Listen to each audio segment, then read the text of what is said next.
Guys, আপনারা কেমন আছেন? আশা করছি আপনারা সবাই ভালো আছেন, আমিও ভালো আছি। তো আজকে আমার দুপুরের লাঞ্চ দেখুন। আর এখানে আছে আলু ভাজা, এখানে আছে পটল ভাজা, আর এখানে আছে পটলের তরকারি, মানে এখানে চিকেন দিয়ে কি একটা করেছে আমি জানি না ঠিক মতন, আর ভাত। আর আজকে জামাই ষষ্ঠী, এই জন্য আমাদের রাত্রিবেলা আরও সুন্দর সুন্দর খাবার হবে। খাবার হলে আপনাদের দেখাবো, চলো খেয়ে দেখি। একটু আলু ভাজা নেব, এবার খাবো।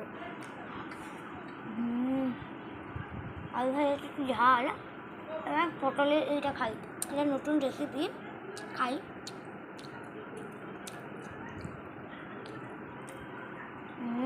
মাংস মাংস, কারণ এই পুর, এখানে একটা পুর আছে, পুরটা মাংস দেবে, এতটাই।